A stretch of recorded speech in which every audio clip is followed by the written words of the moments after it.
कहाँ वाली पहली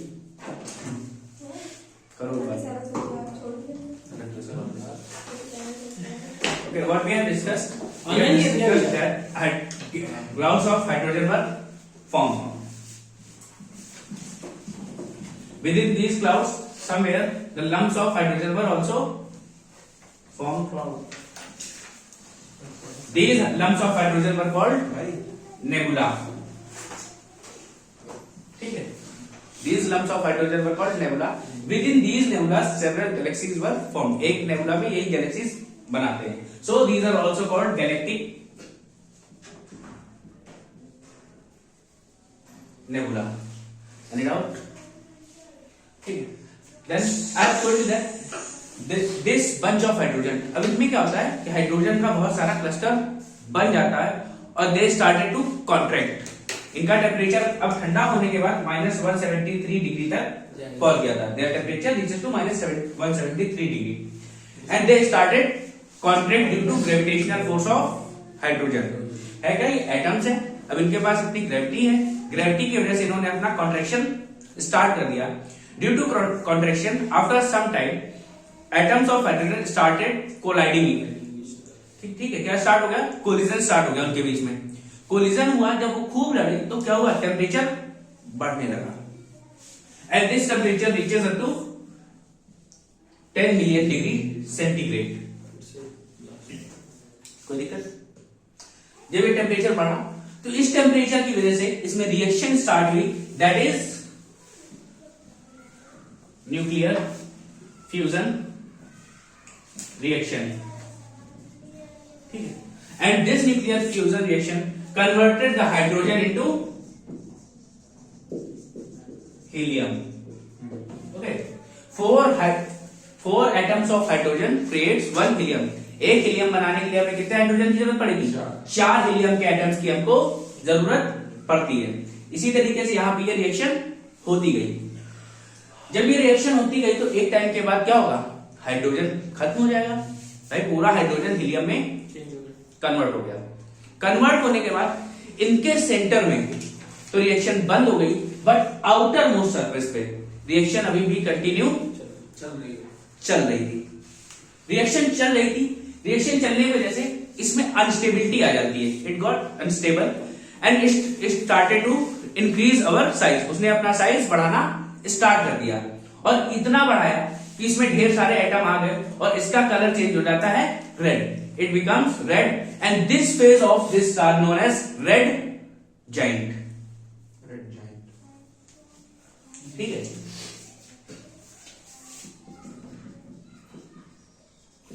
it started to increase its size.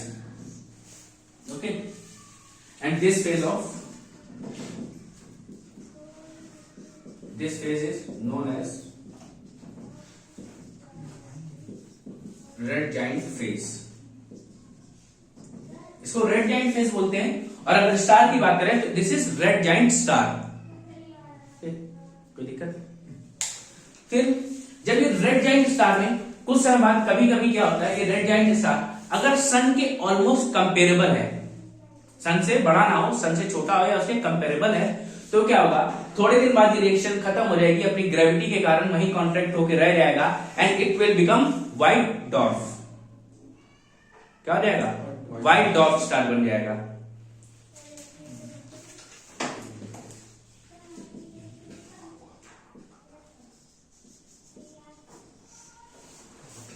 White dwarf star. या चंद्रशेखर, अपने यहाँ चंद्रशेखर साहब थे, चंद्रशेखर साहब ने क्या कहा, उन्होंने एक लिमिट तैयार की. उन्होंने कहा if the star has less 1.44 less solar mass than sun, sun के सोलर मास का 1.44 लेस है, then it will convert into white dwarf star. कोई दिक्कत. बट अगर वो क्या हो, ज्यादा हो, 1.44 टाइम्स ज्यादा हो, देन इट विल फर्दर क्या, अब उसका फ्यूल खत्म तो होगा नहीं, उसमें वो रिएक्शन कंटिन्यू रहेगी और वो कंटिन्यू रहेगी, then it will cause a supernova explosion. Supernova explosion तो होगा ही, प्लस हाइड्रोजन के साथ साथ हमारे एटम्स क्या होंगे, टेम्परेचर बढ़ने पे हाइड्रोजन से हीलियम बना, हीलियम से ये 10 मिलियन पे सपोज दैट बन गया हीलियम, देन 15 मिलियन पे कार्बन बन जाएगा, फर्दर बढ़े तो 20 हुआ nitrogen, then up to iron, हमारे सारे कंपाउंड्स मैटर बन जाएगा। ठीक है, ये मैटर बनने के बाद जब सुपरनोवा एक्सप्लोजन होगा, सुपरनोवा एक्सप्लोजन होने के बाद उसे बहुत बड़ा ब्लास्ट होगा। सुपरनोवा एक्सप्लोजन इतना होता है कि उसमें इतनी एनर्जी होती है कि जो सन 100 साल में उतनी एनर्जी दे सकता है। सुपरनोवा एक्सप्लोजन के समय इतनी एनर्जी निकलती है कि सन कितने समय तक दे सकता है, 100 ईयर्स तक। और जब सुपरनोवा एक्सप्लोजन होता है स्पेस में कम से कम कई दिनों तक प्रकाश लाइट ही लाइट दिखाई देती है, कुछ और दिखेगा ही नहीं। जब सुपरनोवा एक्सप्लोजन हुआ तो again the matter never collapse, कभी खत्म नहीं होगा, खत्म नहीं होगा, then we will get another hydrogen lump.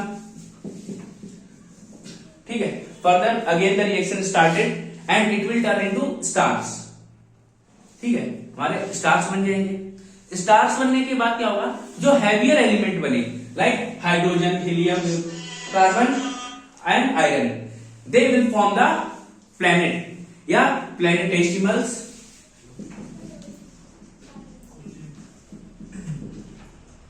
और प्लैनेट्स।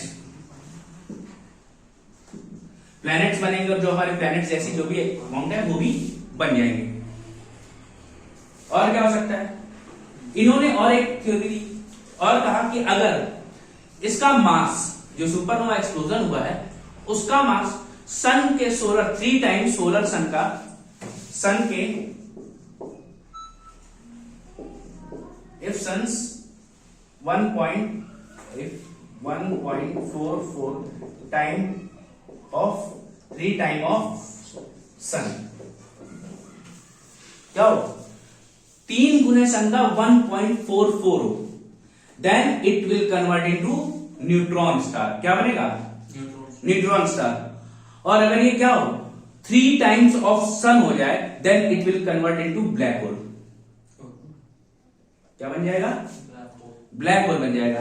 ब्लैक होल क्या होता है, ब्लैक होल ऐसी बॉडी है जिसकी ग्रेविटी क्या है, infinite, even it will not allow to pass the light from itself. अब जो भी उसके पास जाएगा हमें वो दिखाई नहीं देगा, वो सब अंदर खींच लेता अपनी तरफ। यही क्या है, ब्लैक होल है। ब्लैक होल हमको कभी भी दिखाई नहीं देता है because its colour is black. But हमें कैसे पता चलेगा यहाँ पे ब्लैक होल है, कि जैसे ही कोई ऑब्जेक्ट उसके पास जाता है वो हमें गायब हो जाएगा, तो we will find that there is a black hole. Got it, लिखो।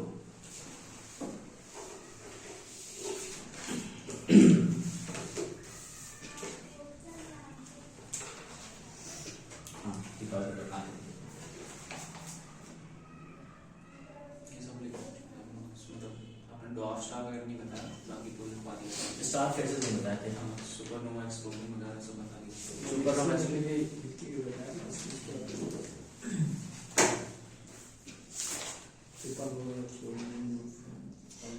Star nebula gravity will contact the nebula, stars and black hole nebula. मैं ये नहीं बताऊंगा, पहले रेड जाइंट लिखो, red giant, red giant star, star GIANT।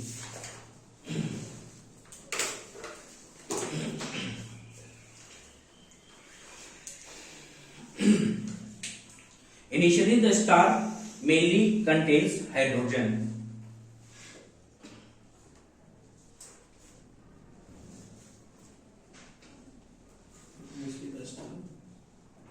Contains hydrogen.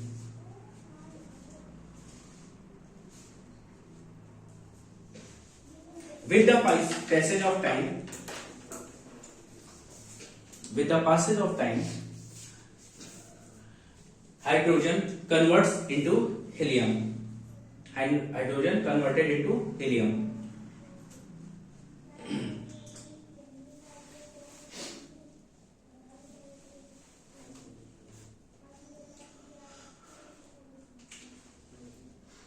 When all the hydrogen when all the hydrogen present in the core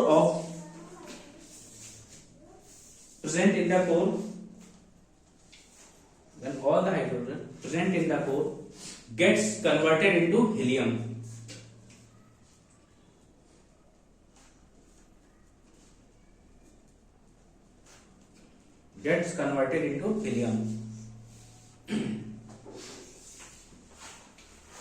Then the reaction in the core would stop. तो क्या हो जाएगा? Reaction जो core में हो रही थी वो बंद हो जाएगी.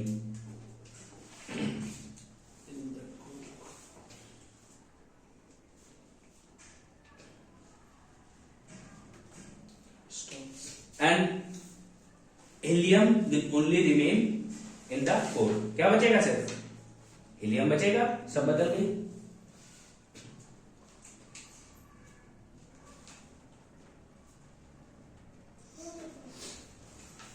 And core would begin to shrink.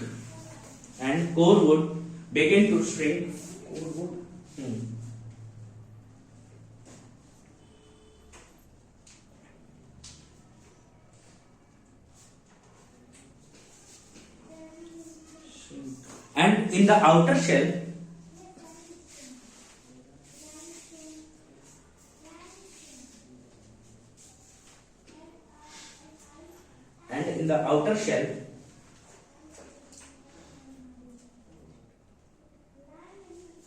some hydrogen still remains.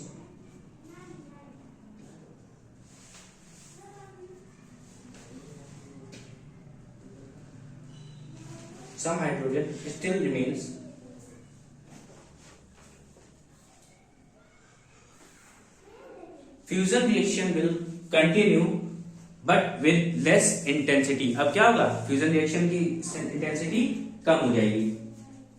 But fusion reaction will continue with less intensity.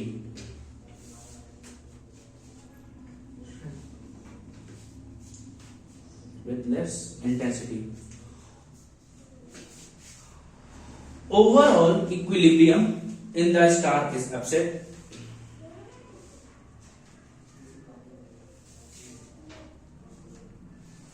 Overall equilibrium in the star is upset. Overall equilibrium in the star is upset, and in order to readjust it,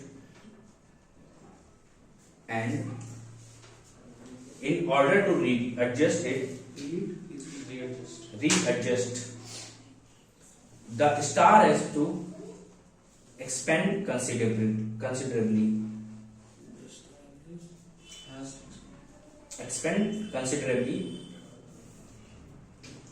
In its exterior region.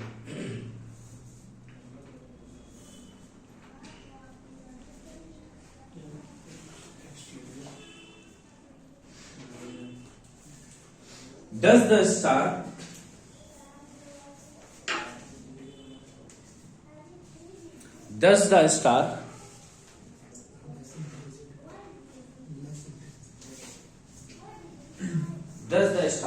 became very big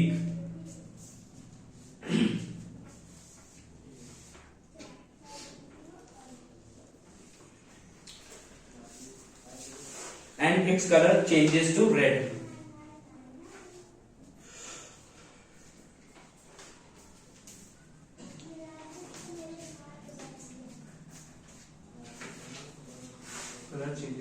Red. And this phase is known as red giant phase. ठीक है, इसी को हमने क्या कहा है? Red giant phase.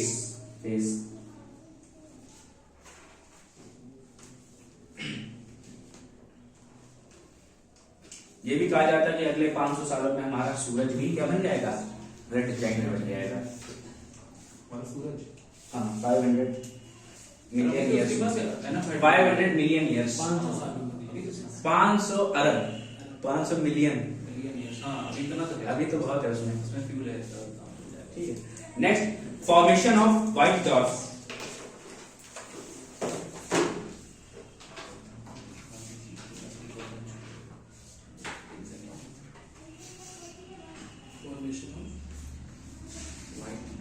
white dwarf.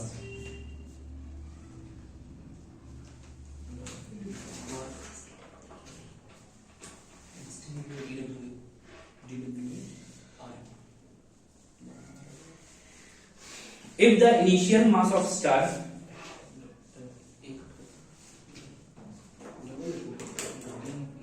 क्या DWAR if the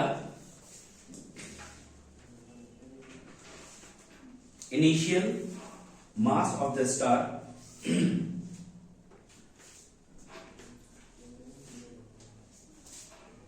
if the initial mass of the star comparable to of the sun comparable to that of the sun comparable to that of the sun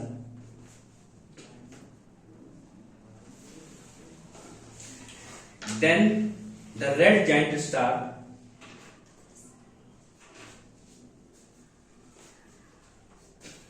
loses its expanding outer shell.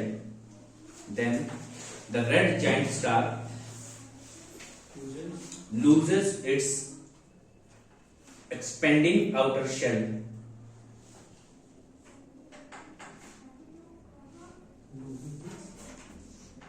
Expanding outer shell and its core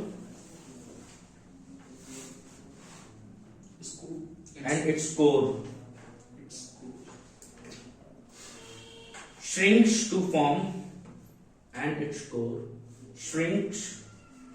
form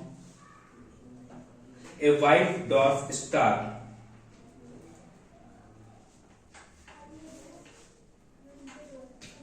A white dwarf star, which ultimately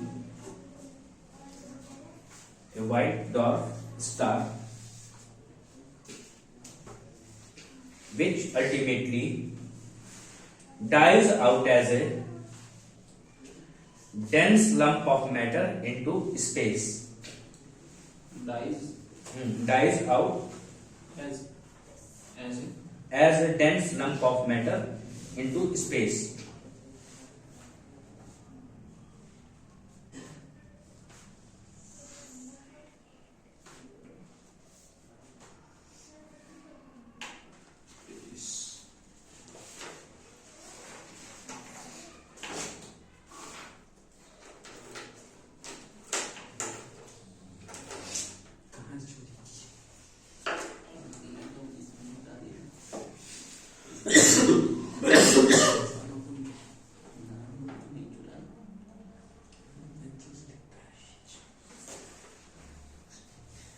ठीक है, तो इसी बीच में क्या हुआ, हमारे सारे compound hydrogen, helium, carbon, nitrogen, iron तक सब बन गए होंगे। ठीक, अभी देखो चंद्रशेखर लिमिट लिखो, ब्रैकेट में लिखो चंद्रशेखर लिमिट, वो भी बता दो। चंद्रशेखर लिमिट हैवी डाल दो।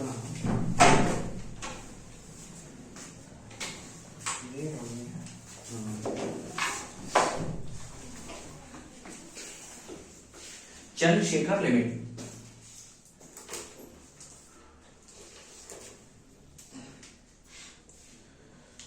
इस टॉपिक के लिए छोटा सा पॉइंट जो वो बताया था ना, चंद्रशेखर लिमिट अभी बताई थी, वही दुकान है, 2-4-5 लाइनें। A great Indian scientist Chandrashekhar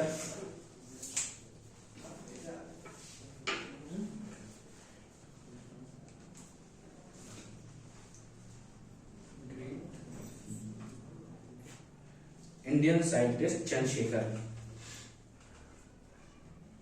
stated that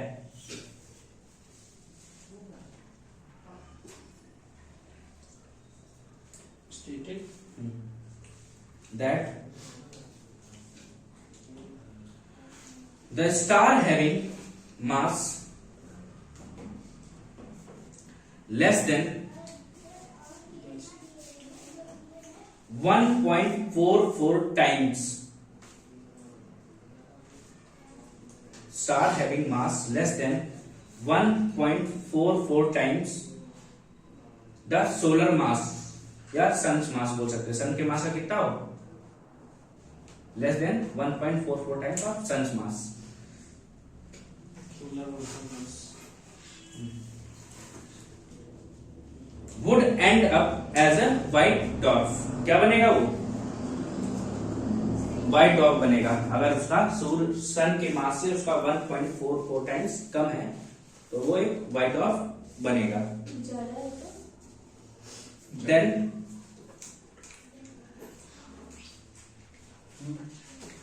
if the star has, next point लिखना, उसमें मत लिखना,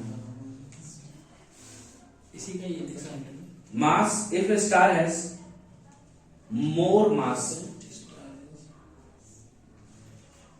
than 1.44 times, if a star has then if the star has more mass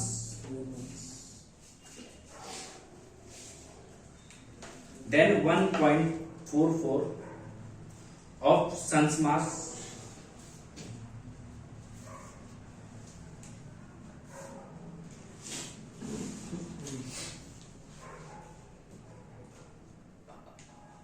then it will have more nuclear fuel in it. क्या है इसमें ज्यादा भी energy होगी?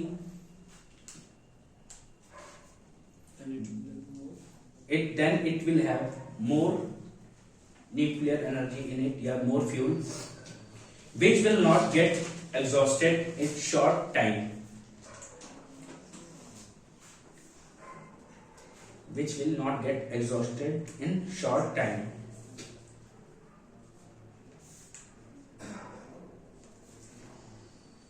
And it led to supernova explosion. And it led to supernova explosion. हाल मिलान में कोई हुआ क्या? And end their lives. It led to supernova explosion. End their life by becoming a neutron star or black hole. Neutron star or black hole.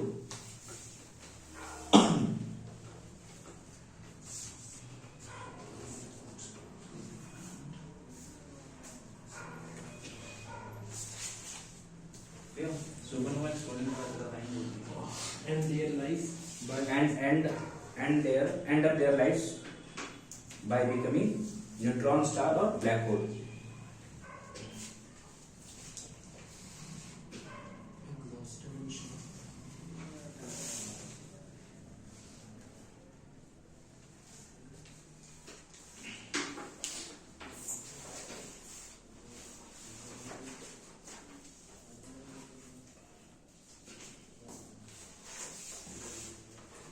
ठीक है, अब क्या ये हमारे तीनों स्टार्ट हो गए, रेड जायंट हो गया, व्हाइट डॉर्फ हो गया और ब्लैक होल हो गया.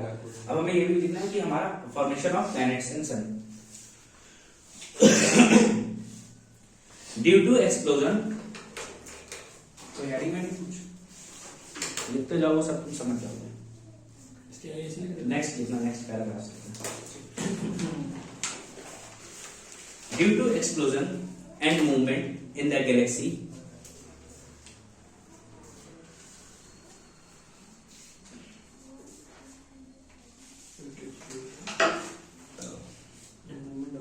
due to explosion and movement in the galaxy, the nebula keeps rotating.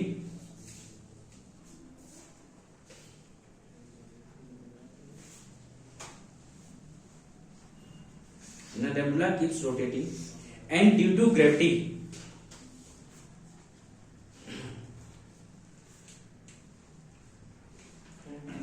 some gases remain in center.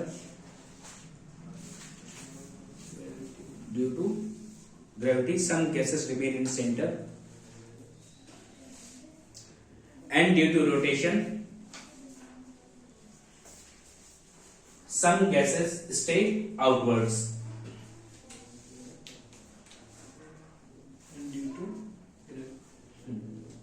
And due to rotation, some gases stay outwards.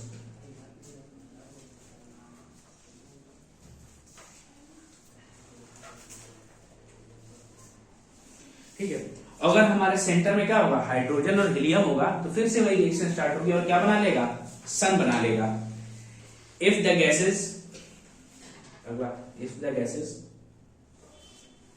Eight the centre are hydrogen and helium, If the gases at the center are hydrogen and helium,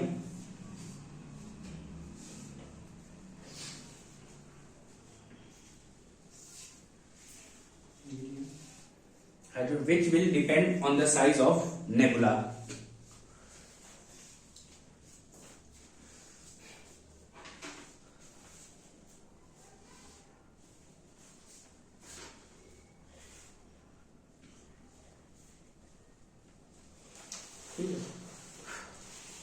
Which forms a new star like our sun. क्या बनेगा उससे, एक नया star बनेगा जैसे कि हमारा सन है। which forms new star like our sun.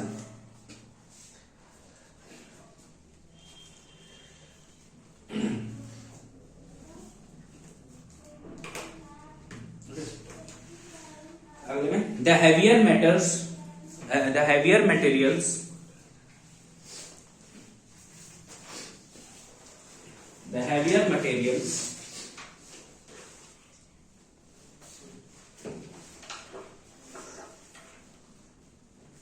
around the newly formed star, ये स्टार्ट से the heavier matter,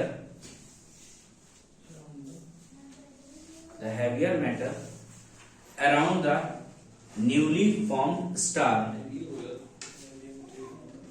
around the newly formed star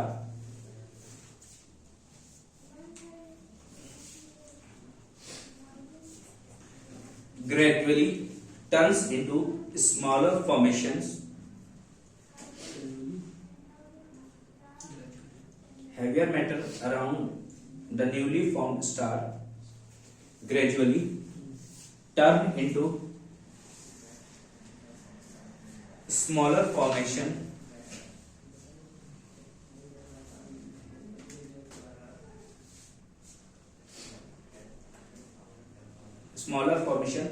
known as planetesimals and planetoids.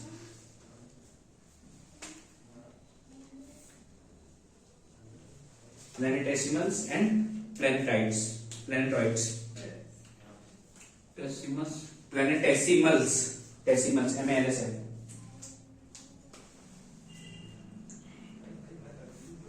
And planetoids. TOIDS. और जब ये दोनों मिल जाते हैं तो क्या बनाते हैं, planets, which will gradually forms planets.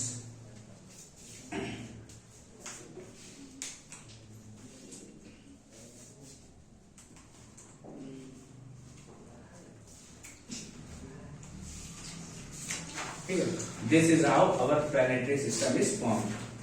This is how planetary system is formed. Example हमारा solar system, our solar system.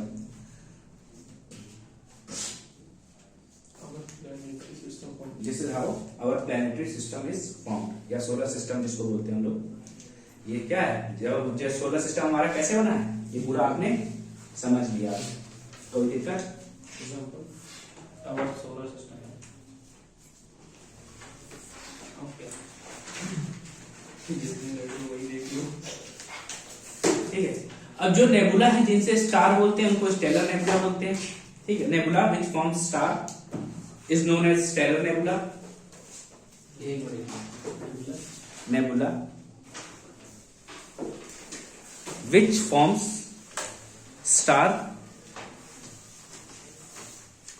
is known as stellar nebula.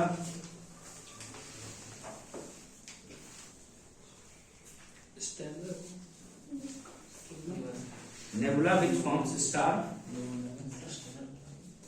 is known as stellar nebula with planetary materials. भैया इनके पास hydrogen का helium carbon nitrogen वगैरह सब है ना।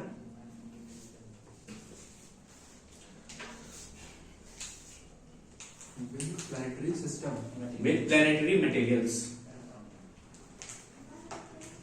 जिस जिन planets बने हैं उनकी बात कर रहे हैं। प्लैनेट्स को आने वाला नेबुला हो गया स्टेलर नेबुला। उसी के आगे था क्या क्या पूरा आगे एक अपना लिखवा है तो kind of to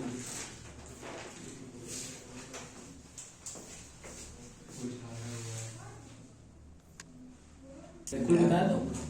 sorry then black hole. अरे जैसे अपना सन है, अपने सन के प्लैनेट्स को हम लोग क्या बोलते हैं? अपने सोलर सिस्टम के प्लैनेट्स हैं, जो दूसरे स्टार के प्लैनेट्स हैं उनको हम एक्सो प्लैनेट्स बोलते हैं। ठीक है, ब्लैक होल तो क्या होता है, अगर जब स्टार खत्म हुआ और उसका मास बहुत ज्यादा हो, after the supernova explosion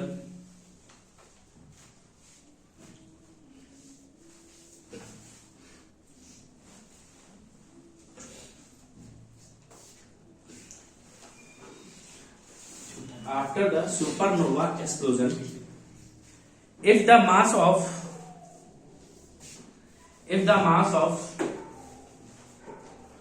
dying star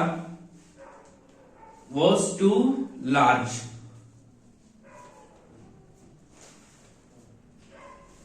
if the mass of dying star was too large, then it led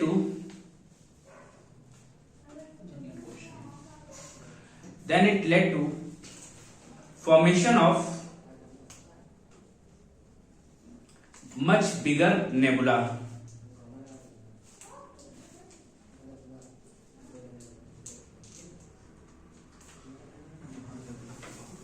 Formation of much bigger nebula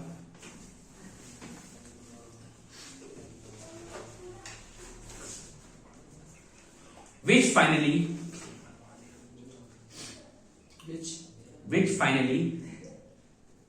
led to formation of extremely dense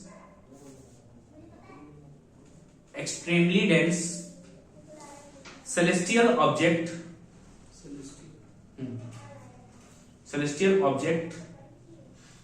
known as black hole.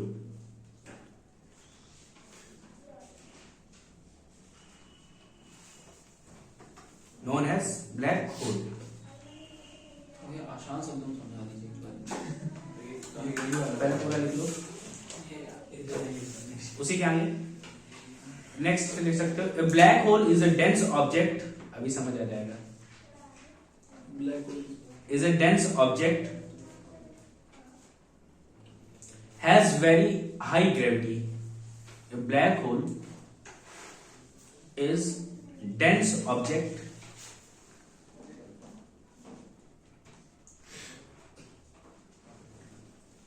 and has very high gravity that it can attract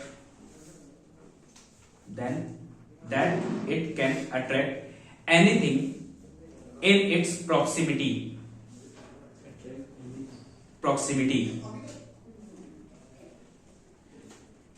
that it can attract anything in its proximity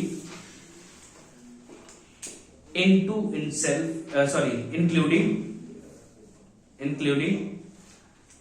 light. Therefore, black holes cannot be seen in universe. Therefore, black holes cannot be seen in universe.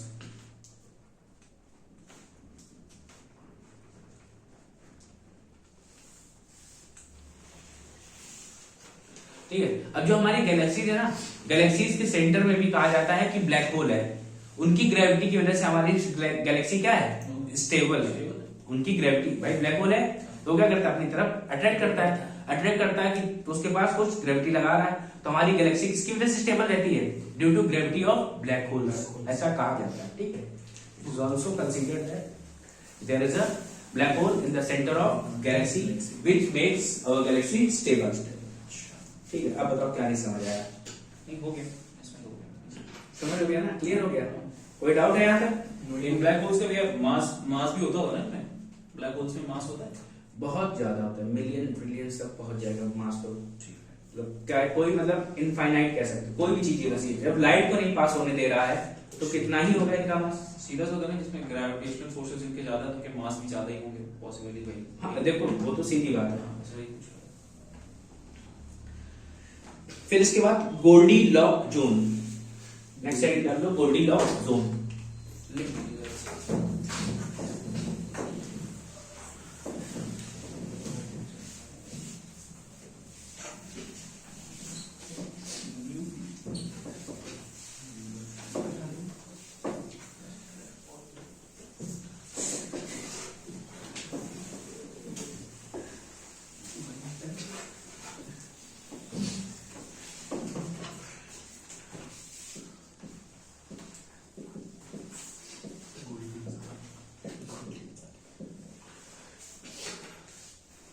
Goldy lock zone, Goldilocks zone क्या होता है?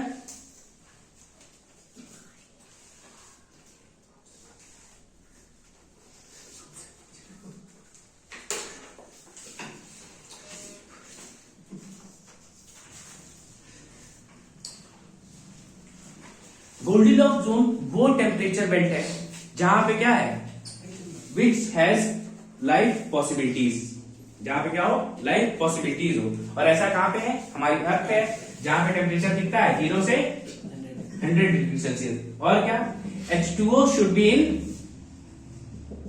Liquid, मर जाओगे पानी के बिना।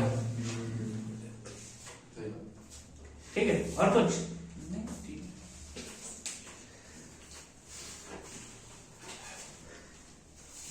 Spaces की बात नहीं होगी। इन स्पेस में भी ऐसा हम लोग, अगर स्पेस में भी हमें ऐसा कहीं मिल जाए तो उसको भी हम जीवन संभव मान लेंगे और हम कब्जा कर लेंगे जाके। तो भी वो नहीं पा रहा है। रतन वाले वहां भी बिल्डिंग बना देंगे। गोल्डी लॉक जोन,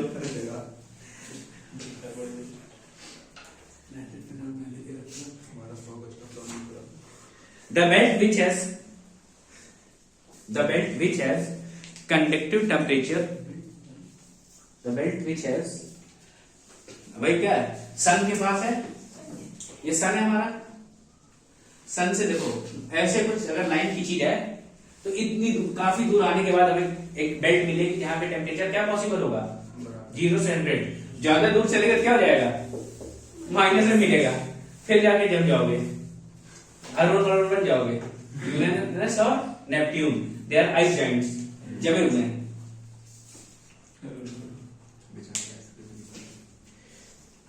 ठीक है, the belt which has conductive temperature which supports the life.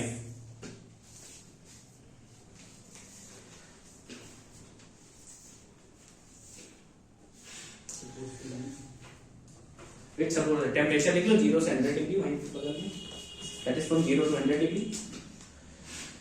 And H2O should be in liquid state, and H2O should be in liquid state.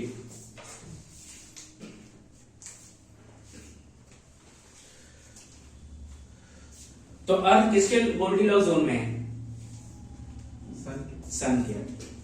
Earth is in sun's Goldilocks zone, जहां पे life possible है। कोई दिक्कत? या ये भी कह सकते हो Goldilocks zone is the zone where life is possible. भाई जहां पे जीवन पॉसिबल है उसी को हम गोल्डीलॉक जोन भी कह सकते हैं।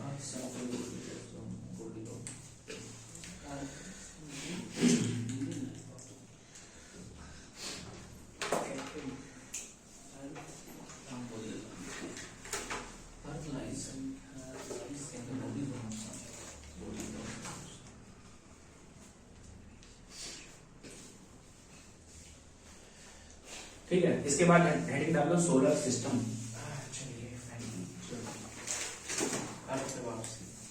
सोलर सिस्टम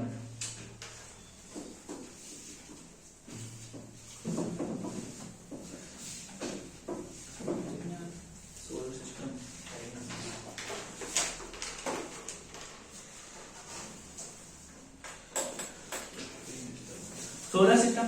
अब ऐसे ही क्या हुआ होगा, 8 से 9 बिलियन वर्ष पहले, 8 to 9 billion years before present, similar supernova explosion would be happened, ऐसा हुआ होगा। उसके होने के बाद क्या हुआ, एक नया नेबुला बना, a new nebula was formed.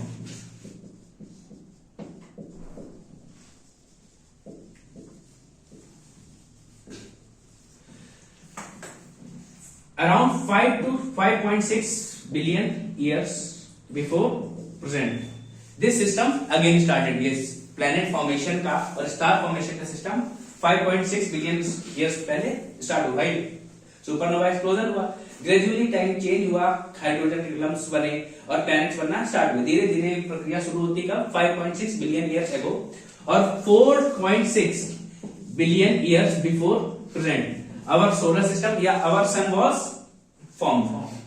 तो हमारा सन कब बना है, 4.6 billion years before present. Similarly जब सन बन गया तो हमारी अर्थ भी इसी के साथ बनी, सोलर सिस्टम। बस मून के साथ अलग खेल है। मून कैसे बना है, मून को एक जॉर्ज डार्विन नाम के आदमी थे, 1883 में उन्होंने थ्योरी दी कि हमारा जो अर्थ है पहले वाज लाइक डम्बल, ठीक है, वाज लाइक डम्बल, स्पेस में घूम रहा था, धीरे से ये टूट गया और ऊपर चला गया और अर्थ के साथ साथ चक्कर लगाने लगा, started revolving along with Earth and it would consider sun. और ये भी कहा जाता है कि जो हमारे पैसिफिक का ट्रेंच है, पैसिफिक का जो डिप्रेशन है, गड्ढा है, ये हमारा मून था। बट इस थ्योरी को बाद में नकार दिया गया, कहीं कुछ भी ऐसे कैसे। फिर एक दिया गया big splat theory, the big splat theory. इसमें इन्होंने बताया द बिग स्प्लैट थ्योरी से मार्स के लेवल का, एक मार्स के साइज का प्लैनेट अर्थ से आके टकरा गया और अर्थ का कुछ हिस्सा टकराने के बाद स्पेस में चला गया, और वो क्या था, वही हमारा मून है। यही थी big splat concept. The formation of moon occurred according to the big splat concept. ये ठीक है, इसको माना जा रहा है ऐसा। देखो हमने भी ऐसा कोई रिसर्च नहीं किया है, I have read in books, मैंने किताबों में पढ़ा, मैं वही बता रहा हूँ, बिग स्प्लैट सिद्धांत। जैसे नहीं, मतलब अर्थ से टूट के गया है तो वहां पे भी फिर ऐसे पेड़ पौधे और ये सब होने चाहिए, उसके लिए उसको एटमॉस्फेयर भी चाहिए, तो अर्थ से भी गोल्डी लव जोन में होना चाहिए ना उसको, जोन से बाहर है, जोन से बाहर है। वो तुमने पढ़ा होगा कि अर्थ से, अभी जब अर्थ पर आएंगे तो अर्थ के नीचे जाओगे तो टेम्परेचर बढ़ रहा होगा, ऊपर जाओगे टेम्परेचर घट रहा है। तो जैसे जैसे अर्थ से ऊपर जाओ टेम्परेचर रिड्यूस होता जाता ना। आप यहाँ कानपुर से हिमालय चले जाओ, फालूदा कुल्फी, और कहीं उधर चले गए काराकोरम रेंज के आगे, लेह लद्दाख के और आगे निकल गए, तो बस चल जाओ। वो क्या है, कभी डिस्कवरी में दिखाते हैं एक बंदा, उसकी दाढ़ी वाड़ी पूरी बर्फ से जमी हुई है, वैसे ही हो जाओगे। वहां पे अंडा भी अंडा इंसान नहीं ठीक है। यहाँ पर जल जाती है। Our solar system was similarly formed. Solar system कैसे बना, 8 से 9 बिलियन ईयर्स पहले एक ऐसे ही सुपरनोवा एक्सप्लोजन हुआ होगा। Our solar system was similarly formed.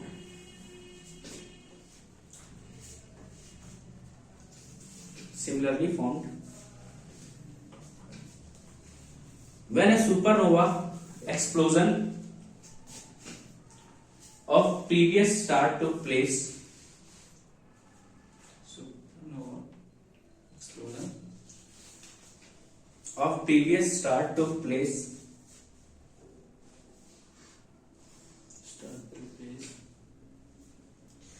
Around 8 to 9 billion years ago before. Years ago before.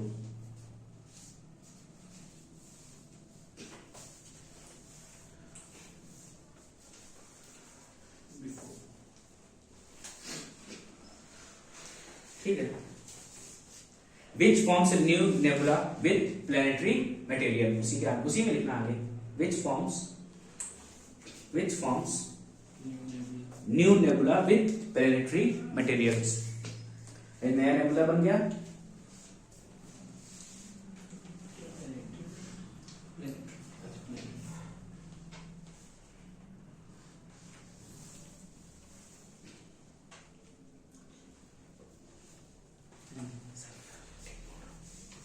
The new nebula at its center, led to formation of new stars. The new nebula led to formation of new stars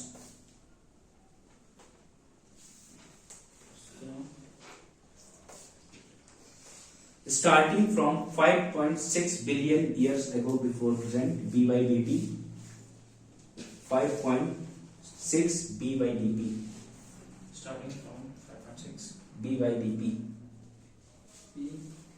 billion years before present, which is our and finally 4.6 billion years ago, and finally 4.6 billion years ago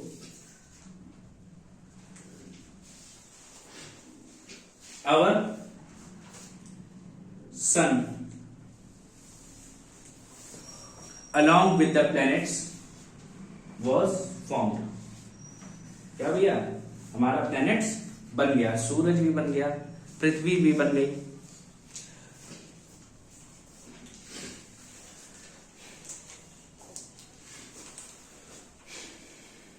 okay, solar system बना. तो solar system में क्या क्या बनता है?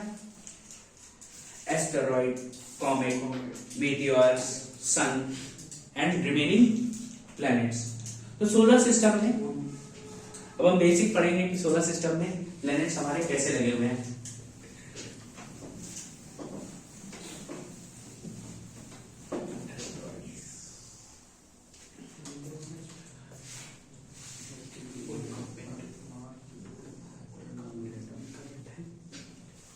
सन,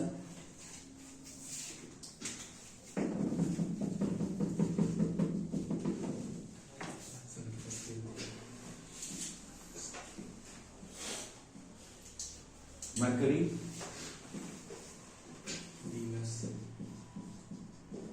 Venus,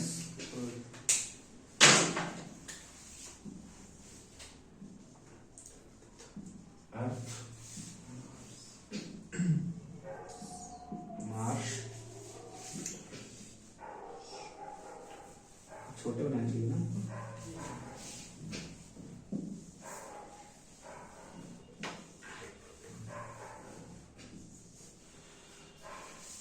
Jupiter,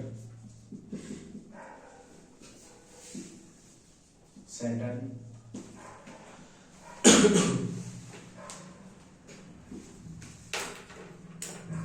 Uranus, Neptune, and last one is Pluto. Pluto is not our planet, it's a dwarf planet. कौन आ गया बना दिया इसको? क्यों बना दिया बता देंगे. तो सन से हमारे कितने प्लैनेट्स हैं? 8 प्लैनेट्स हैं. Starting 4 are made up of rocks, so these are called terrestrial planets.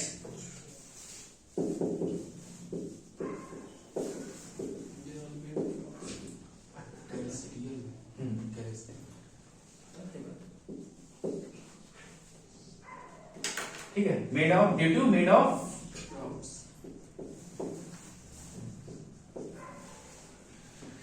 and there is a belt of asteroid. यहाँ पे क्या है? छोटे छोटे पार्टिकल्स हैं जो कि कभी प्लेनेट नहीं बन पाए, इनको क्या किया गया? Asteroid. These are known as asteroid, and this between Jupiter and Mars, this place is known as asteroid belt.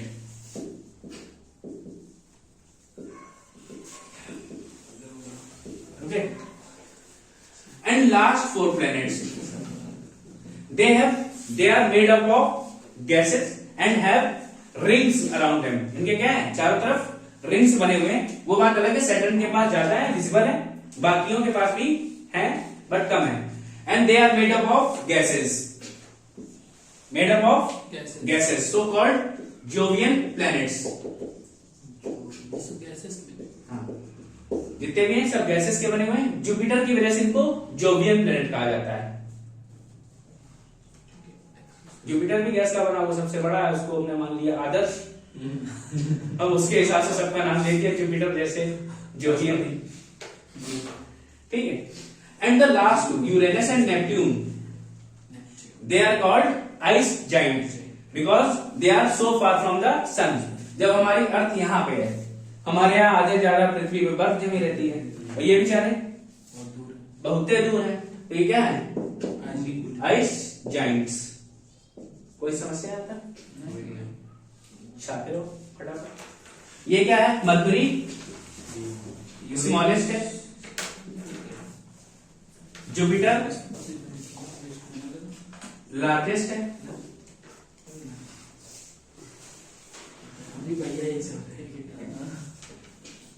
कोई भी बना लो, कोई फर्क नहीं पड़ता, बस समझ आना चाहिए. भैया हाँ, ये क्या बोलते हैं, यूरेनस के पास भी रिंग है क्या? सबके पास है.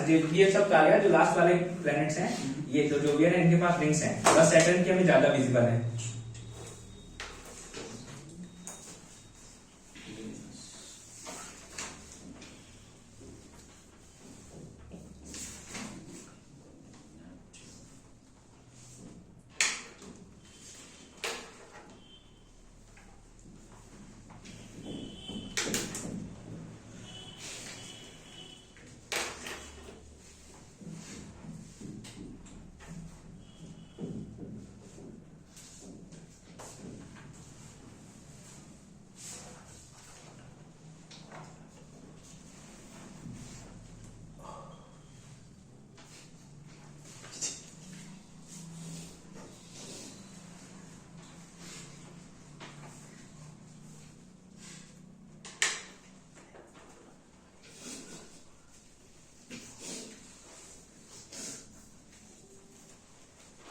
क्या कर रहा है, सोलर सिस्टम बना रहा है, चटाई बढ़ता ही जा रहा है, बढ़ता ही जा रहा है.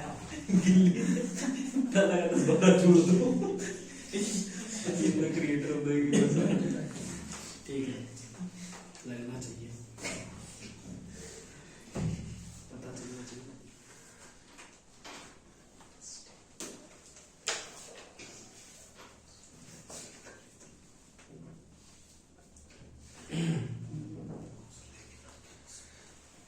हिंदी में क्या नाम बताओ?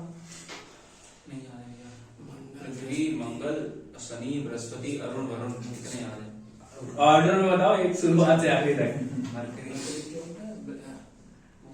मरकरी वीनस नहीं याद है. बुध, शुक्र, पृथ्वी, मंगल, बृहस्पति, शनि, अरुण, वरुण. वो लास्ट में यम था, वो बाहर हो गया. अरुण ये दिशा वाली यम को बाहर कर दिया.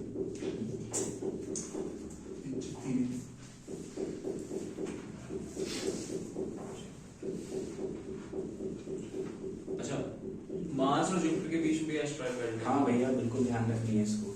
ये कई बार क्वेश्चन पूछा गया है. The asteroid belt lies between which of the planets? Michael Jackson के पास. एमजे भैया, एमजे. इसी को नाम रखी माइकल जैक्सन. अरे नहीं भाई,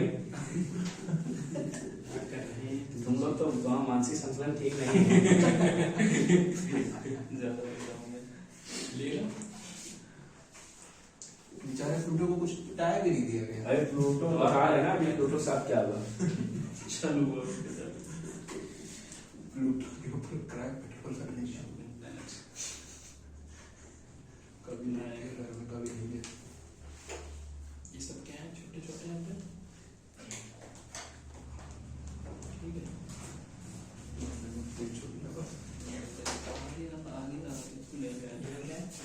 अब देखो हुआ क्या. कहा जाता है कि किसी भी प्लेनेट को प्लेनेट होने के लिए 3 शर्तें माननी पड़ती हैं. ओके. पहली क्या थी उसकी सन के चारों तरफ उसका ऑर्बिट होना चाहिए, उसका रास्ता कहाँ होना चाहिए, it must be an electrical path around the sun. ठीक है, कोई बात नहीं, प्लूटो के पास था। दूसरी बात थी, इट हैज सफिशिएंट मास, क्या है, एक लगभग राउंड शेप का होना चाहिए, वो शेप तो होनी चाहिए, हाइड्रोस्टैटिक इक्विलिब्रियम ये बना सके। तो ठीक है, प्लूटो का ये भी मेरे पास है, बहुत कुछ। तीसरी बात उन्होंने कही कि भैया ये जो ग्रह है कभी दूसरे ग्रह के रास्ते में नहीं जाना चाहिए। बस यही प्लूटो फंस गया। प्लूटो घूमते घूमते कभी कभी दूसरे ग्रहों के रास्ते में चले जाते थे। और जब कोई प्लेनेट दो कंडीशन फुलफिल कर ले और तीसरी ना कर पाए लास्ट वाली, तो उसको डॉर्फ प्लेनेट डिक्लेयर कर दिया जाता है। इसीलिए इंटरनेशनल एस्ट्रोनॉमिकल यूनियन ने 2006 अगस्त में इसको क्या कर दिया, डॉर्फ प्लेनेट डिक्लेयर कर दिया।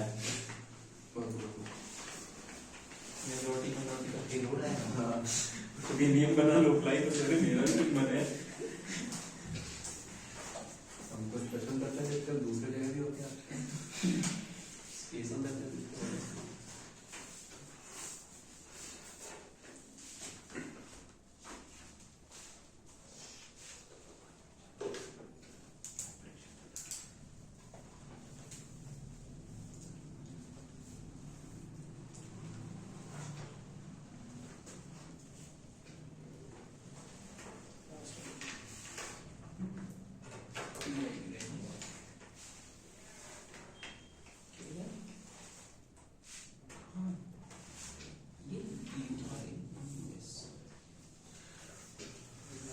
सबकी क्वालिटी यही बता दें कि एक साथ लिखवा दे, धीरे धीरे करके, एक एक करके चलते हुए नीचे लिख एक एक करके। तो सबसे पहले वी विल स्टार्ट विद सन।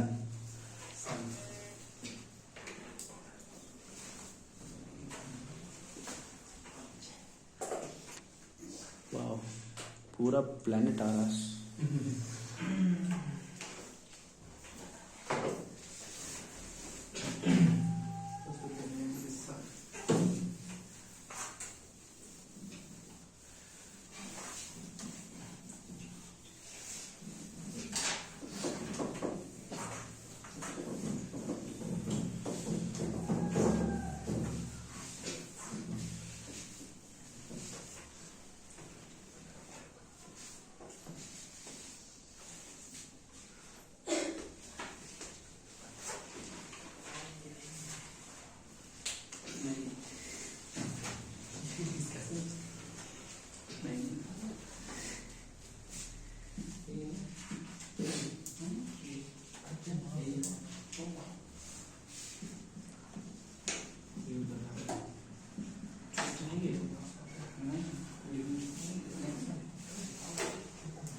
नाम तो सुना ही होगा।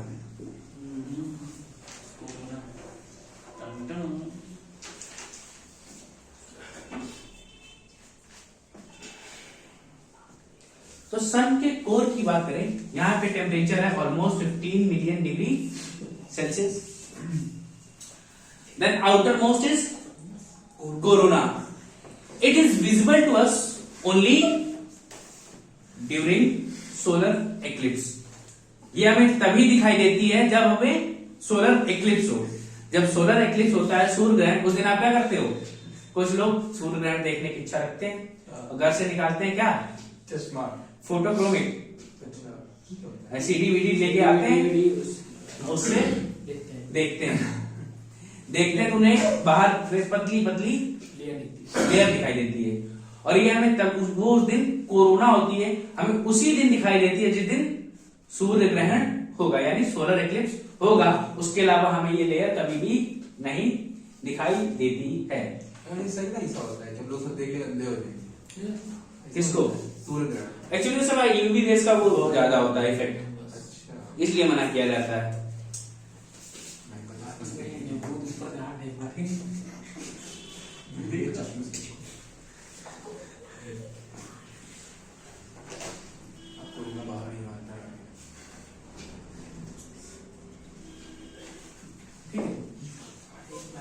Next one is chromosphere.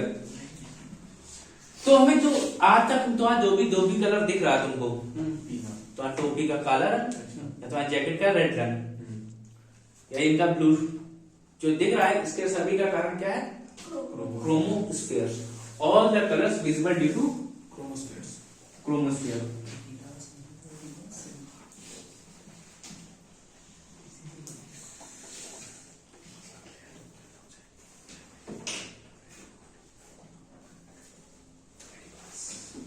Then photosphere. Photo क्या है? ये प्रकाश मंडल है। यहाँ पे टेम्परेचर, फोटोस्फेयर का टेम्परेचर लगभग 6000 डिग्री सेल्सियस है और all the light is due to photosphere. तो दिक्कत फटाफट लिख डालो, बना डालो। तो सारी लाइट फोटोस्फीयर से आती है। हाँ। और कलर क्रोमो। हाँ। और कोरोना क्या काम करता है? Visible only during solar eclipse. होता बाहर है। अच्छा। ये सब तो लिख लें, करुणा और क्रोमो सब लिख लो।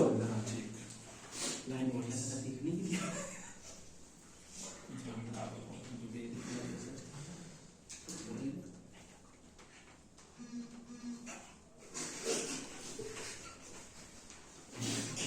कल से सब साइलेंट हो गए।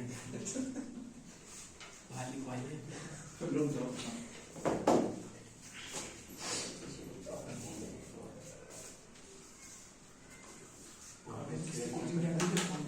फोटोस्फीयर क्या कहता है? 6000 डिग्री सेल्सियस का इसका टेम्परेचर 6000 डिग्री सेंटीग्रेड तक है, सेल्सियस तक है। And the all the light present in universe due to photosphere. जितनी भी लाइट है ये फोटोस्फीयर की वजह से दिखाई देती है।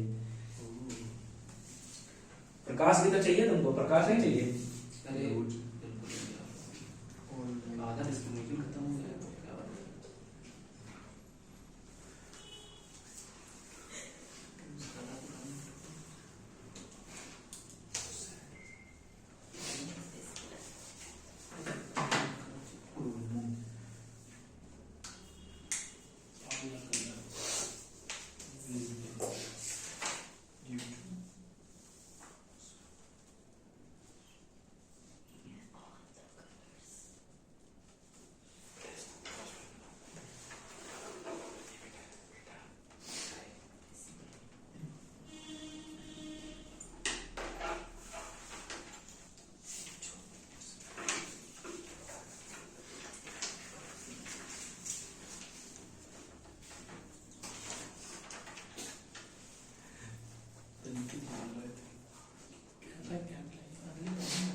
बन गया? तुम लोग पेंटिंग करने में लगे होगे ना ज्यादा।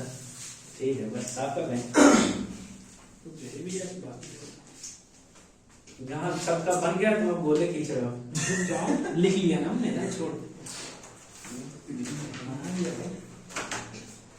अब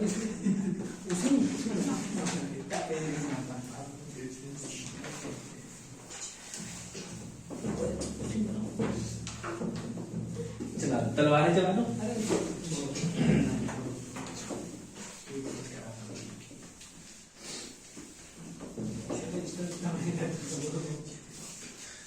now solar eclipse. Solar eclipse का नाम सुना है? सोलर एक्लिप्स क्या है? ग्रहण।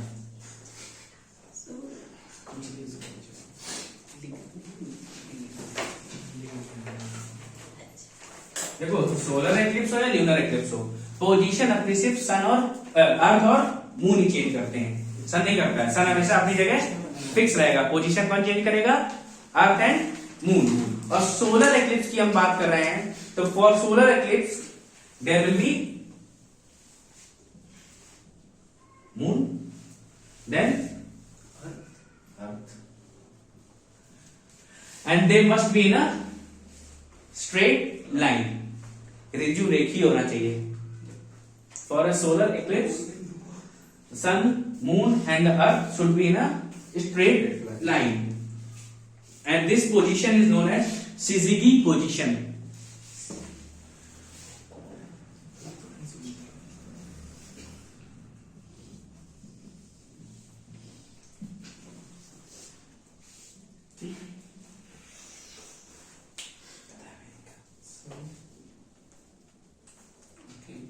For a solar eclipse, the sun, moon, and earth should be in a straight line,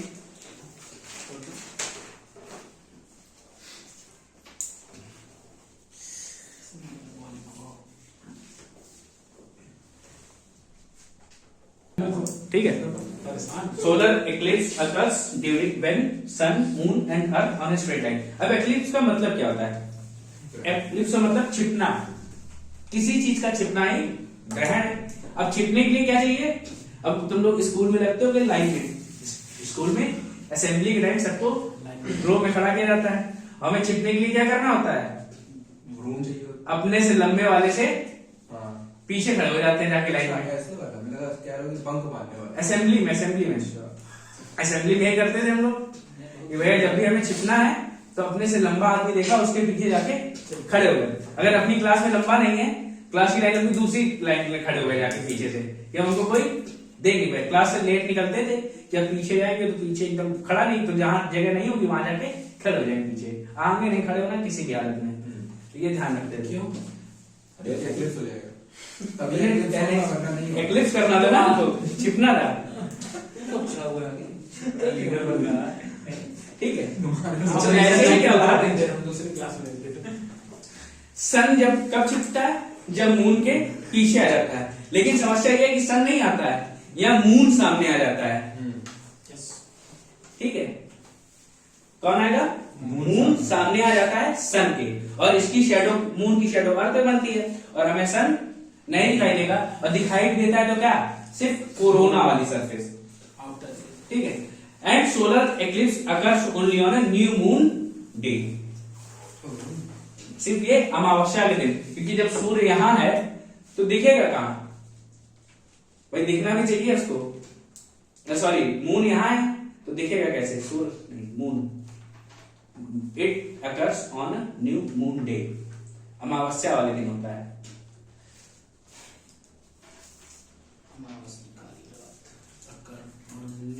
moon day.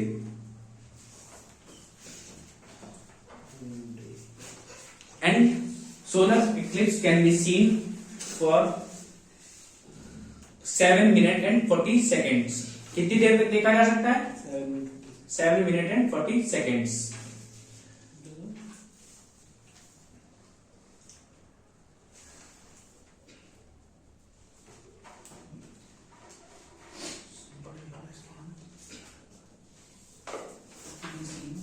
Then अब हम बात करें ल्यूनर एक्लिप्स की, तो ल्यूनर में क्या होगा?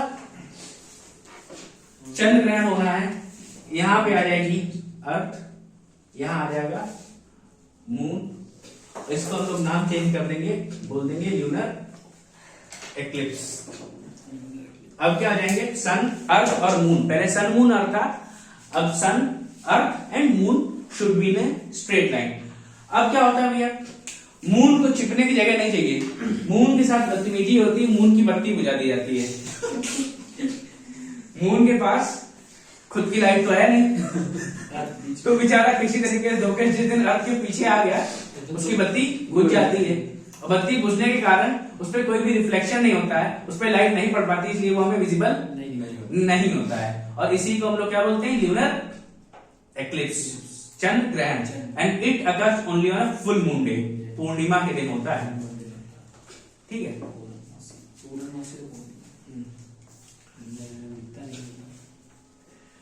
When the sun, earth and moon are in a straight line,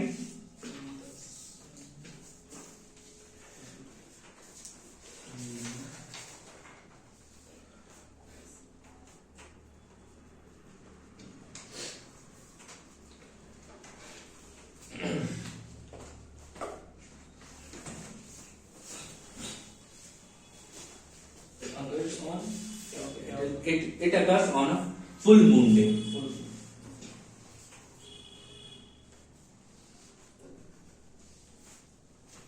And it can be seen for 1 hour and 40 minutes. कितनी देर तक देखा जा सकता है? 1 घंटे 40 मिनट तक देखा जा सकता है चंद्र ग्रहण को।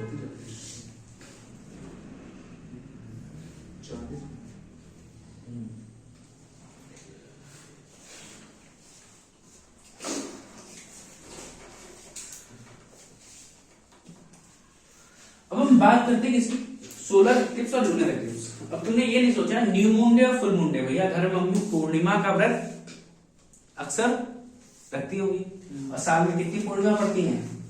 महीने में हर महीने एक। भाई अर्थ मून क्या करता है, अर्थ का एक चक्कर पूरा महीने में लगाता है 28 दिन में। अगर ये अर्थ है तो ऐसे पोजीशन अगर हम बना दें इसकी,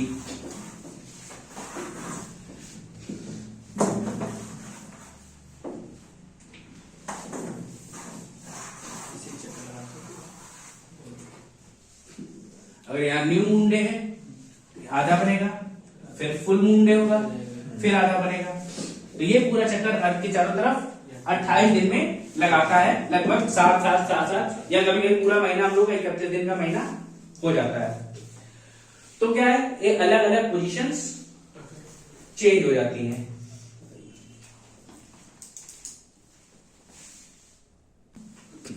ठीक है, तो एक महीने में क्या होता है, एक बार न्यू मून डे पड़ता है, एक बार फुल मून डे पड़ता है। तो साल भर में 12 न्यू मून डे और full moon day, 12 new moon day. तो ऐसा क्यों है कि एवरी पूर्णिमा को या एवरी न्यू मून डे या फुल मून डे को एक्लिप्स क्यों नहीं होता है? It is because there is a tilt of 5 degree between the axis of Earth and moon.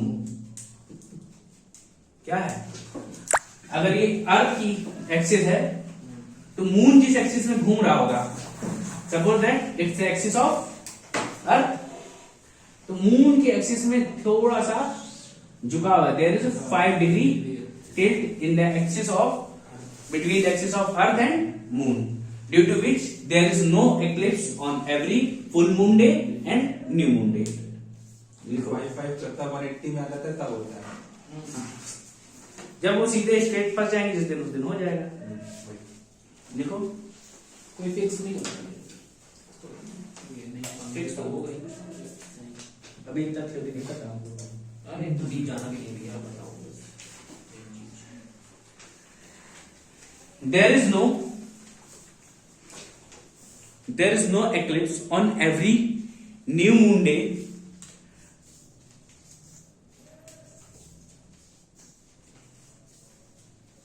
no eclipse on every new moon day or a full moon day.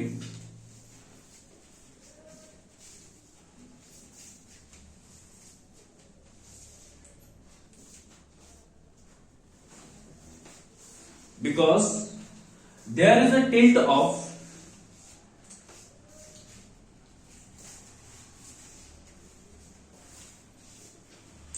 5 degree, there is axial tilt of 5 degree between the axis of earth and moon.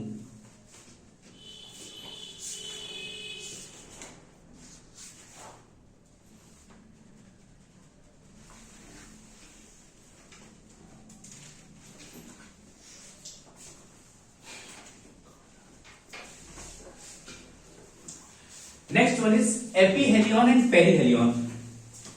What is epihelion and what is perihelion?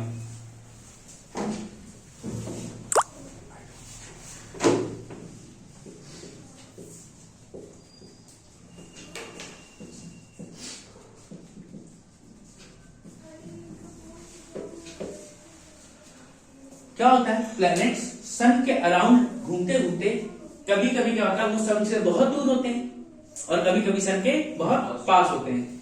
तो जब सबसे सन से दूर होंगे, the farthest point from the sun is known as aphelion and the nearest point from the sun is perihelion.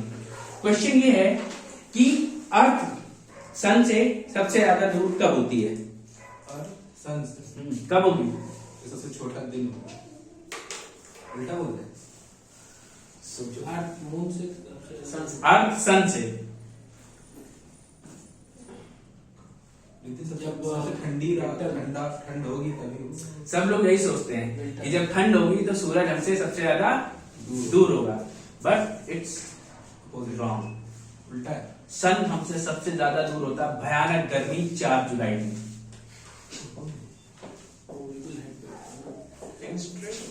Sun is farthest from अर्थ। अर्थ से सबसे दूर कब होगा? 4 जुलाई को। और वहीं पेरिहेलियन सबसे पास कब होगी अर्थ सन के? On 3rd of January। भयानक ठंड पड़ रही होगी, तुम्हें लगा होगा आज सूर्य कहीं खो गया है, जाके सो गया है, लेकिन ऐसा नहीं है। सूर्य उस दिन पृथ्वी के सबसे निकट होता है। The sun is nearest to the earth, या earth is nearest to the sun. तो एपिलियन में सबसे दूर और क्या ये पेरिकिलियन में सबसे पास।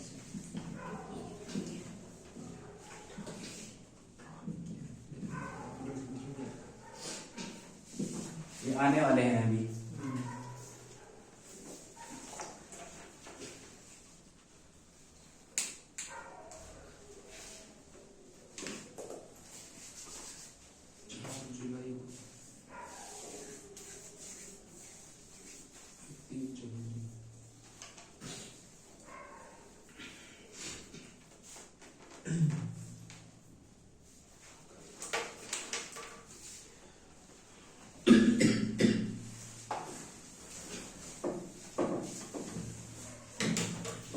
देन नेक्स्ट हेडिंग डाल दो मरकुरी। मरकरी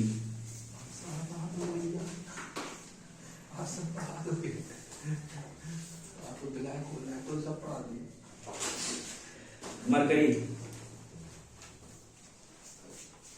3 जनवरी था ना ये?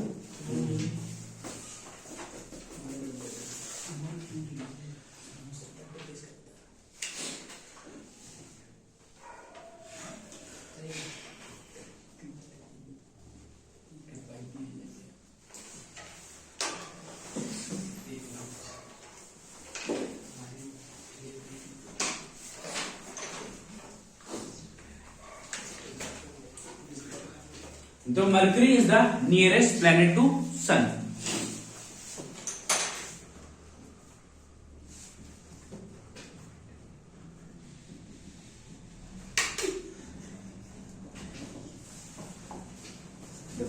It is the nearest planet to sun. Sun के सबसे नजदीक कौन सा है? मरकरी है। And it is the smallest planet of our solar system.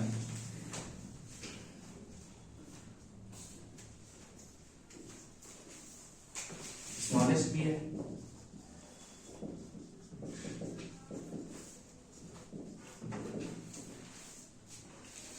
It's completes its 1 year in 88 days।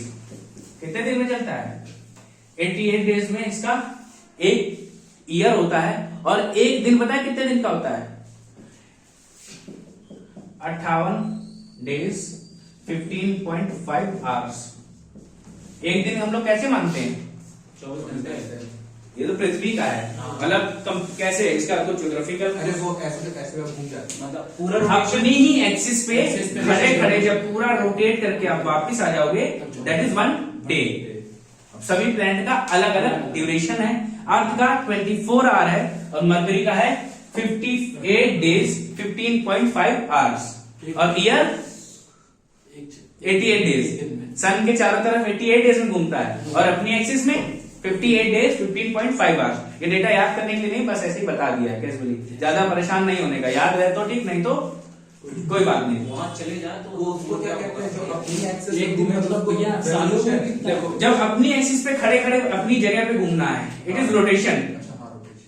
तो क्या भैया वहां पे मतलब एक दिन होने में मतलब बहुत लंबा दिन होता है तो। अरे ये तो तब भी ठीक है, अभी वीनस के पास आओ बताएगा वो तुमको। सालों की तरह अब यहाँ पे क्या है? टेम्परेचर डिफरेंस बहुत ज्यादा है। टेम्परेचर डिफरेंस क्या है?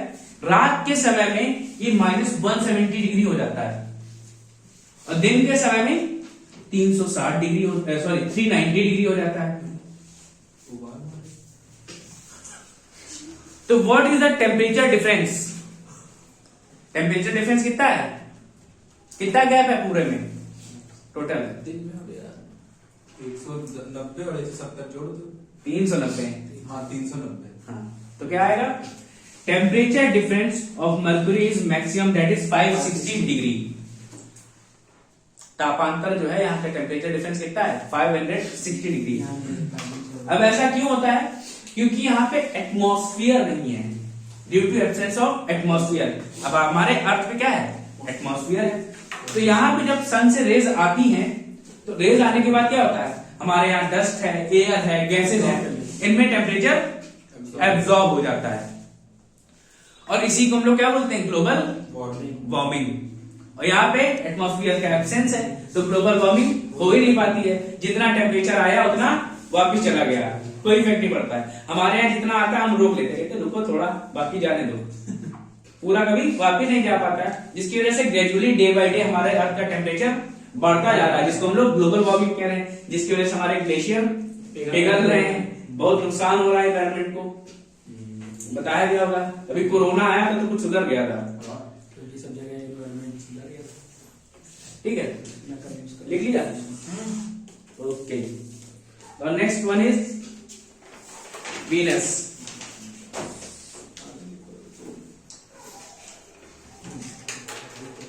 ट्विन सिस्टर ऑफ अर्थ, इसको क्या कहा जाता है, अर्थ का twin sister.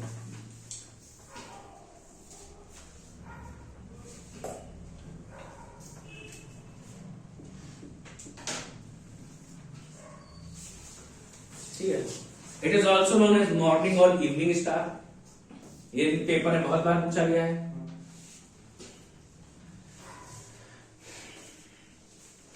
Also known as morning और इवनिंग स्टार। अब जैसे मरकरी क्या था, सन के सबसे क्लोज था, वैसे ही वीनस अर्थ के क्लोज है। अक्सर लोग क्या करते हैं, मार्क्स लगा के चले आते हैं, but Venus is closest to Earth. Venus is closest to अर्थ।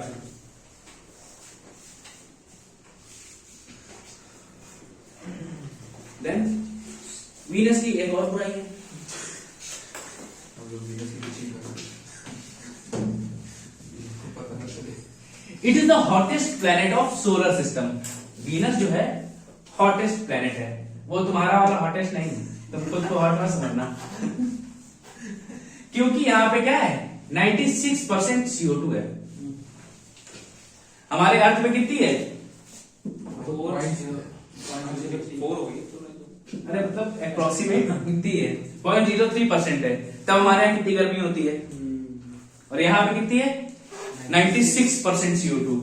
तो टेम्परेचर आया तो, लेकिन वापस नहीं था, जो आया है यही रहेगा, कोई जाएगा नहीं यहाँ से वापस, यही कोई जाएगा तो वापस नहीं। It is the hottest planet of solar system due to presence of 96% CO2। और क्या, अब इनकी एक खराबी और है, इनका दिन बड़ा होता है, साल छोटा होता है। दिन बड़े होते हैं वो। दिन बड़ा होता है, 1 day equals to 243 days of Earth, and 1 year equals to 224.6 days. समझ नहीं आया। समझ इसलिए नहीं आएगा क्योंकि भैया ये क्या करते हैं, ये सन है, ऐसे घूमते हैं, ये घूम के वापस आ जाते हैं, लेकिन अपनी एक्सेस में पूरा गोला नहीं कर पाते हैं। भाई जब अपनी एक्सेस में पूरा घूम जाएंगे तो पूरा 24 एक दिन हो जाएगा, लेकिन ये सूर्य का चक्कर पूरा लगा आते हैं सन का, लेकिन अपनी एक्सेस में पूरा नहीं घूम पाते हैं। It's day is longer than it's year. सही बात, बहुत अच्छी। 1 day को 56 साल जल्दी खत्म हो जाएगा, दिन खत्म नहीं होगा। दिन नहीं खत्म होता है, साल खत्म हो जाता है। ये हम लोग गर्मी वाले दिन कटते नहीं है।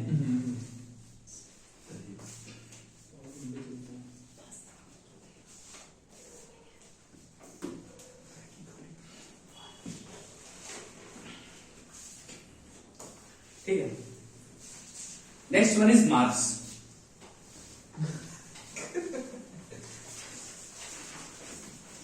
तो मार्स को हम लोग किस नाम से जानते हैं, लाल। It is known as red planet. क्यों, ड्यू टू प्रेजेंस ऑफ, क्या प्रेजेंट है यहाँ पे, लाल मिट्टी। क्या होगा, क्या है वहां पे?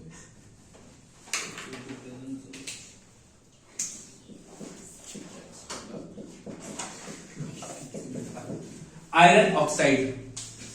आयरन भी है और ऑक्साइड भी है।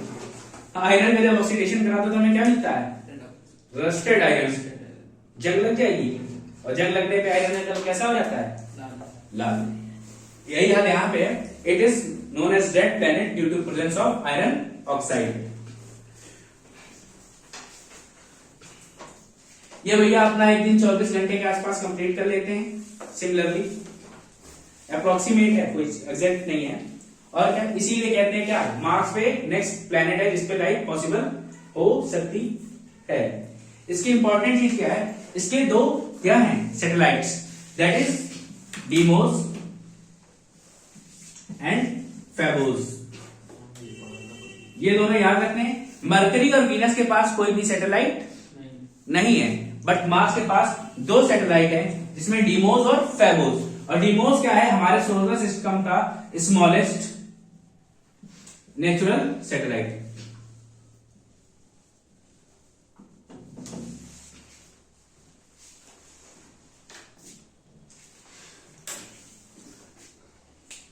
Mars has two satellites that is Deimos and Phobos. One day exam में बहुत पूछा जाता है।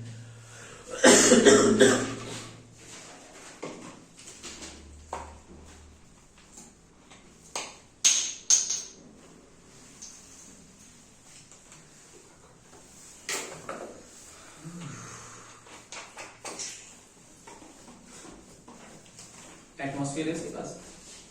अभी तो कुछ भी नहीं बताया जा रहा, ठीक है।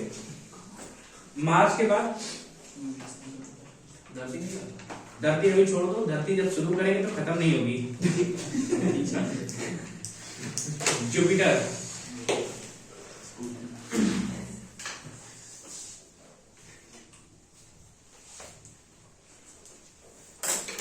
it is the largest planet of our solar system.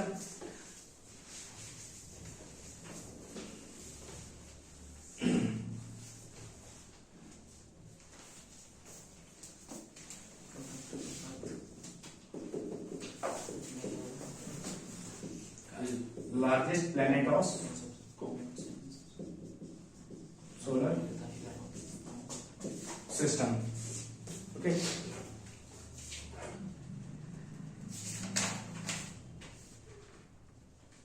It has 67 satellites. It has 67 satellites. इसका फेमस वन है गैनीमीड।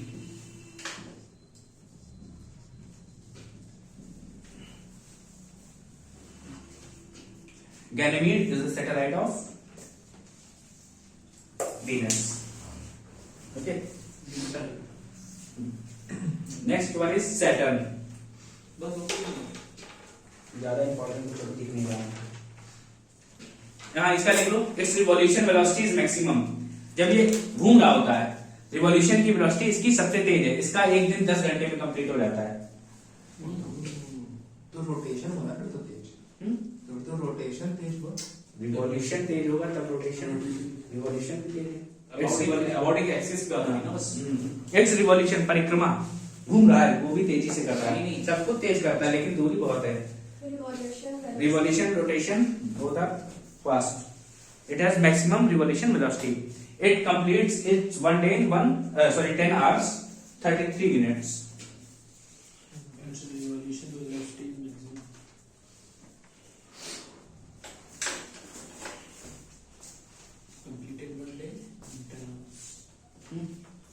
फिर next one is Saturn, Shani.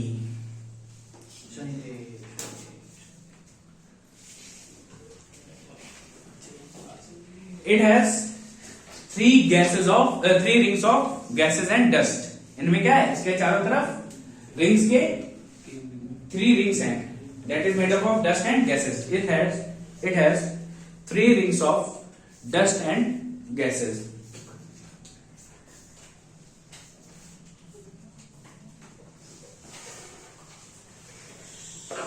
ठीक है। Its satellite, it has 62 satellites.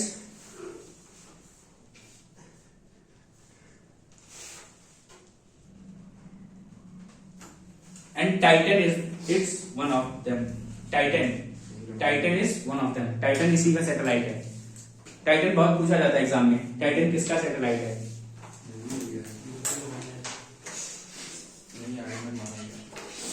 Then next one is Uranus.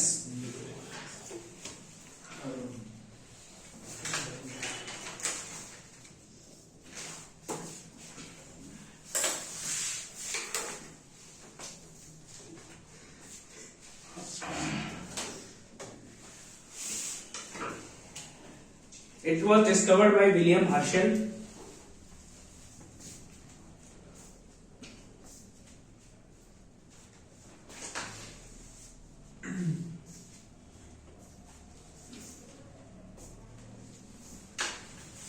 Its color is blue but appears green. इसका colour कैसा है? Blue है but हमको हरा दिखाई देता है।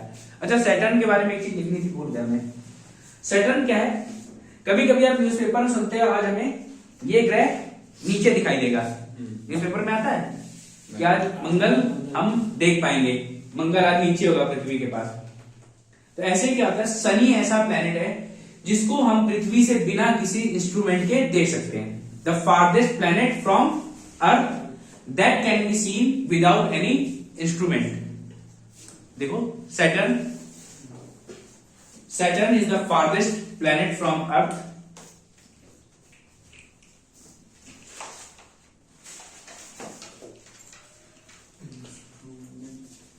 farthest planet from Earth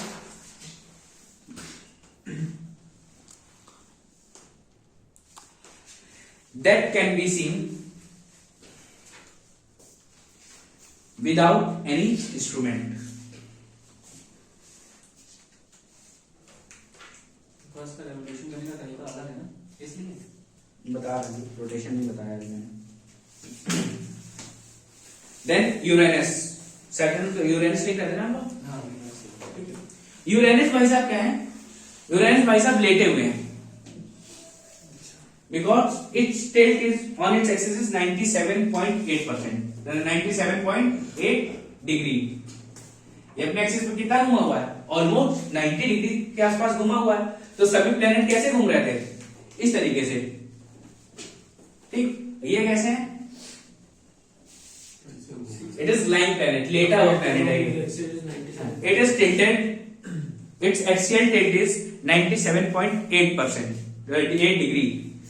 Its axial tilt is 97.8 degree. So it is known as lying planet. Lying, लेटा हुआ, झूठ बोल रहा नहीं। LYING.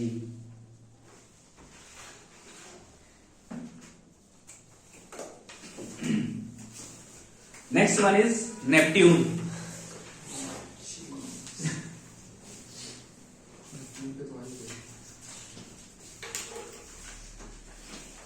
Discovered by John Galley. John Galley.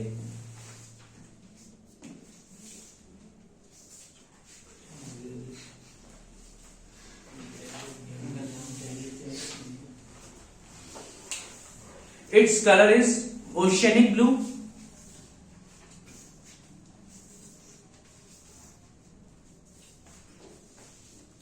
But appears sky blue.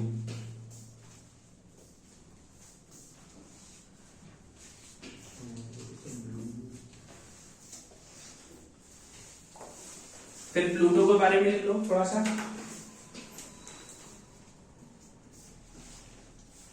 Pluto was removed as planet. Yeah, Pluto was declared as dwarf planet. Was declared as dwarf planet by International Astronomical Union.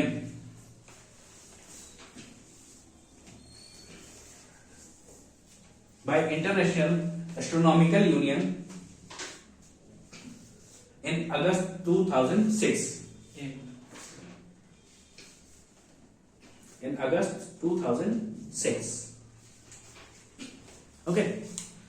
Then the rotation of planets, evolution of planets, mostly east to west घूमते हैं या west to east? Earth east घूमती है भैया, waste to east. देखो, एक बार बता रहे हैं, याद हो जाएगा, आज से नहीं भूलोगे।